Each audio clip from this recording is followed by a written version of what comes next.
Hello everyone, आज हम लोग इस वीडियो में शिक्षा नीति एवं महत्वपूर्ण समितियों को जो 1813 से 2026 तक बने हैं उन सभी को देखेंगे। जैसे मैकाले आयोग, बोर्ड ऑफ डिस्पैच, हंटर आयोग, सैडलर आयोग, कोठारी समिति, एनईपी, नेशनल एजुकेशन पॉलिसी। यहाँ से कोई भी प्रश्न आपको एग्जाम में छूटेगा नहीं।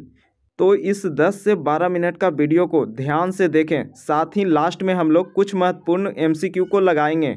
अगर आप हमारी यूट्यूब चैनल पर नए हैं तो इस चैनल को सबसे पहले सब्सक्राइब कर लें और बेल आइकन को क्लिक कर लें ताकि नोटिफिकेशन आपको समय समय पर मिलता रहे। तो आइए विदाउट टाइम लॉस अपने टॉपिक को शुरू करते हैं। भारत में अंग्रेजों के द्वारा शिक्षा में सुधार के लिए पहला कदम 1813 का चार्टर अधिनियम द्वारा लाया गया। 1813 के चार्टर एक्ट में भारतीय शिक्षा पर पहली बार 1 लाख रुपये खर्च करने की बात कही गई। इसके बाद 1835 में भारत के गवर्नर जनरल बेंटिंग के समय में मैकाले आयोग ने अपनी रिपोर्ट पेश की, जिसके मुख्य उद्देश्यों की बात करें तो उनमें पहला था अंग्रेजी को शिक्षा का माध्यम बनाना। मैकाले ने तर्क दिया भारतीयों को पश्चिमी साहित्य एवं विज्ञान पढ़ाने के लिए अंग्रेजी को उपयोग करना चाहिए, जिससे अंग्रेजी भारत में शिक्षा और प्रशासन की भाषा बन सके। मैकाले का अगला उद्देश्य के बारे में बात करें तो वो था पश्चिमी शिक्षा का प्रसार। इसका उद्देश्य भारतीयों में पश्चिमी ज्ञान एवं विचारों को बढ़ावा देना था। उन्होंने अंग्रेजी शिक्षा को प्रसार के लिए अधोगामी निस्पंदन का सिद्धांत दिया, जिसे अंग्रेजी में डाउनवर्ड फिल्ट्रेशन थ्योरी कहते हैं, जिसका अर्थ होता है पहले उच्च एवं मध्यम वर्ग के भारतीयों को अंग्रेजी शिक्षा देकर यह शिक्षा धीरे धीरे नीचे तबके तक पहुंचाई जाए। इसका कहने का अर्थ है पहले उच्च वर्गों को अंग्रेजी का शिक्षा दिया जाए और यही उच्च वर्ग नीचे तबके के वर्ग को बाद में शिक्षित करेंगे। 1835 के मैकाले आयोग के बाद अब आता है बोर्ड ऑफ डिस्पैच 1854। इस समय भारत का गवर्नर जनरल लॉर्ड डलहौजी था। बोर्ड ऑफ डिस्पैच को चार्ल्स वुड द्वारा लाया गया था। अब महत्व की बात करें तो अक्सर यहाँ से बहुत सारे प्रश्न पूछे जाते हैं। बोर्ड ऑफ डिस्पैच को भारतीय शिक्षा का मैग्ना कार्टा कहा जाता है। बोर्ड ऑफ डिस्पैच द्वारा भारत में आधुनिक शिक्षा प्रणाली की नींव रखी गई। चार्ल्स वुड की मुख्य सुझाव की बात करें तो इन्होंने निम्न सुझाव दिया। पहला था प्राथमिक, माध्यमिक एवं उच्च शिक्षा का पृथक्करण हो। दूसरा सुझाव इन्होंने दिया विश्वविद्यालयों की स्थापना किया जाए। 1854 के बोर्ड ऑफ डिस्पैच के तर्ज पर 1857 में कलकत्ता, मद्रास, बम्बई विश्वविद्यालय की स्थापना किया गया। इनका तीसरा सुझाव था माध्यमिक शिक्षा को अंग्रेजी एवं भारतीय भाषा में दिया जाए। और चौथे सुझाव की बात करें तो इन्होंने व्यावसायिक शिक्षा को बढ़ावा देने की बात कही।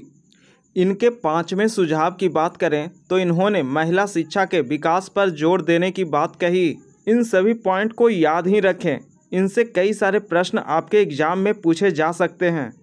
इसके बाद आता है हंटर आयोग। हंटर कमीशन की स्थापना 1882 में विलियम हंटर के नेतृत्व में किया गया।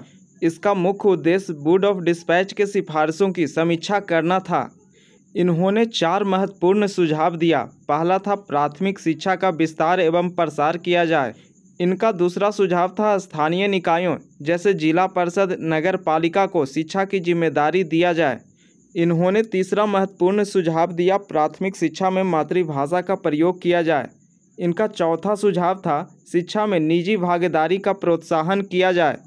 कहने का अर्थ है शिक्षा में लोगों की भागीदारी के लिए उन्हें प्रोत्साहित किया जाए और उन्हें ज़्यादा से ज़्यादा स्कूल तक लाया जाए। अब आता है सैडलर आयोग। सैडलर आयोग 1917 में लाया गया।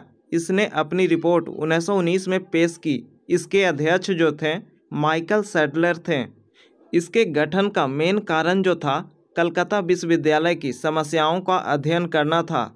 इनके मुख्य सुझाव जो थे पहला था कक्षा 11 और 12 को स्कूल स्तर पर शामिल किया जाए। इनका दूसरा सुझाव था विश्वविद्यालय का कार्य केवल उच्च शिक्षा और शोध तक सीमित करना, साथ ही महिला शिक्षा का बढ़ावा देना और शिक्षा में व्यावसायिकता का प्रोत्साहन देना। ये सब थे सैडलर आयोग के मुख्य सुझाव। नेक्स्ट समिति है हार्टोग समिति। इसका गठन 1929 में किया गया, जिसके अध्यक्ष जो थे सर फिलिप हार्टोग थे। इस समिति का मुख्य सुझाव शिक्षा की गुणवत्ता पर जोर देना था। प्राथमिक शिक्षा का प्रसार, लेकिन गुणवत्ता के साथ अध्यापकों का प्रशिक्षण, साथ ही उच्च शिक्षा में संख्या नहीं गुणवत्ता पर ध्यान देना था। ये सब थे 1929 के गठित हार्टोग समिति के सुझाव। नेक्स्ट है सेरगेट प्लान। सेरगेट योजना शिक्षा से संबंधित है, जो 1944 में लाया गया। इसे जॉन सेरगेट द्वारा लाया गया। इनका मुख्य सुझाव जो था 40 वर्ष के अंदर पूर्ण भारत को शिक्षित करना था।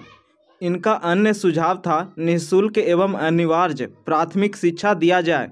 माध्यमिक शिक्षा को 2 चरणों में, जूनियर जिसे 11 से 14 वर्ष तक दिया जाए, सीनियर को 14 से 17 वर्ष तक रखा जाए। इन्होंने व्यावसायिक एवं तकनीकी शिक्षा पर भी बल दिया, साथ ही व्यवसाय शिक्षा को प्रोत्साहन देने को कहा। ये था 1944 का सेरगेट प्लान। इसके बाद शिक्षा पर एक नई कमेटी राधाकृष्णन आयोग 1948 में गठित की जाती है। वह अपना रिपोर्ट 1949 में पेश करता है। इस कमेटी के अध्यक्ष जो थे डॉक्टर सर्वपल्ली राधाकृष्णन थे। इस समिति के गठित करने का मुख्य उद्देश्य विश्वविद्यालय और उच्च शिक्षा में सुधार करना था।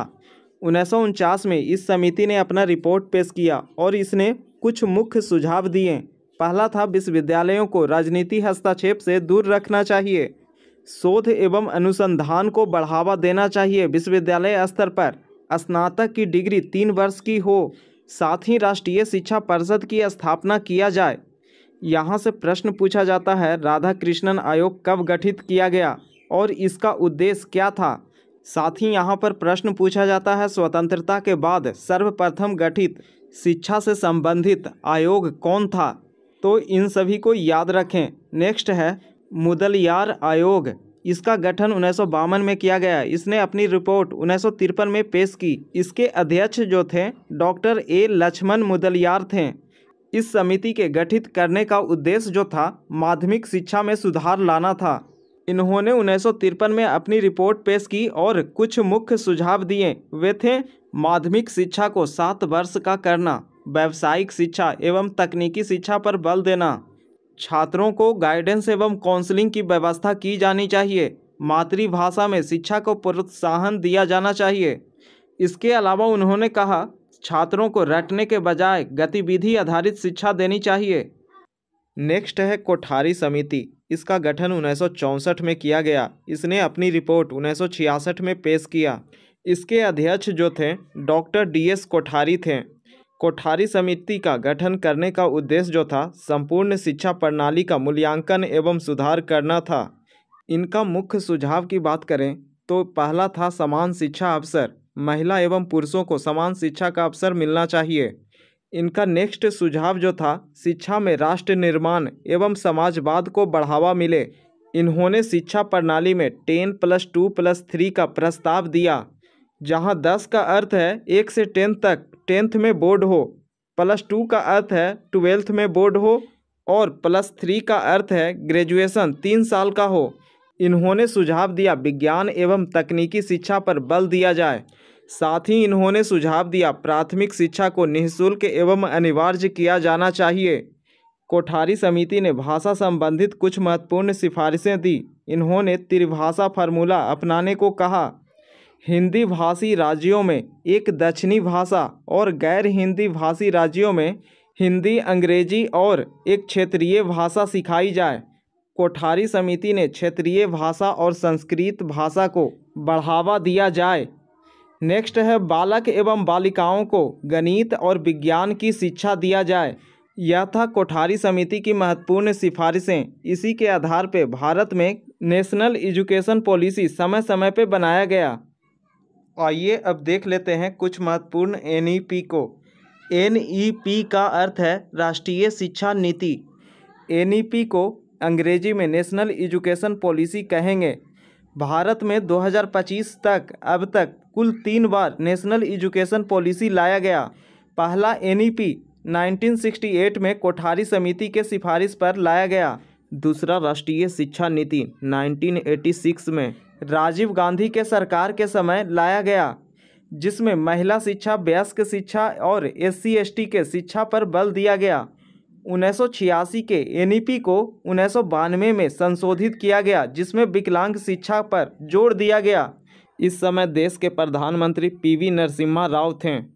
नेक्स्ट है तीसरा शिक्षा नीति, तीसरा राष्ट्रीय शिक्षा नीति NEP 2020। इसमें शिक्षा का ढांचा जो था 5+3+3+4 रखा गया, साथ ही व्यावसायिक एवं कौशल शिक्षा पर जोर दिया गया। बाकी NEP से संबंधित विशेष जानकारी के लिए आप हमें कमेंट करके ज़रूर बताएं। NEP के बीच में एक राष्ट्रीय ज्ञान आयोग नामक संस्था बनाया जाता है। राष्ट्रीय ज्ञान आयोग नेशनल नॉलेज कमीशन का गठन 13 जून 2005 को प्रधानमंत्री मनमोहन सिंह के सरकार में गठित किया गया, जिसके अध्यक्ष सैम पित्रोदा को बनाया जाता है। इसका गठन करने का उद्देश्य जो था 21वीं सदी के मांगों को पूरा करने के लिए भारत की ज्ञान प्रणालियों को आधुनिक बनाना और एक जीवंत ज्ञान आधारित समाज का निर्माण करना था। इसे 2014 में प्रधानमंत्री नरेंद्र मोदी के सरकार द्वारा भंग कर दिया जाता है। यहाँ पर इस वीडियो से रिलेटेड कुछ महत्वपूर्ण MCQ दिए गए हैं। यहाँ हमने सिर्फ 5 ही प्रश्न लिया है, बाकी आपको 25 प्रश्न चाहिए उत्तर के साथ, तो आप हमें कमेंट करके ज़रूर बताएं। इन प्रश्नों का उत्तर आप हमें कमेंट करके ज़रूर बताएं। कैसा लगा वीडियो, आप हमें इस पर भी अपनी राय दें। मिलते हैं नेक्स्ट वीडियो में। चैनल को लीव करने से पहले इसे सब्सक्राइब कर लें और बेल आइकन को क्लिक कर लें, ताकि आपको नोटिफिकेशन समय समय पे मिलता रहे।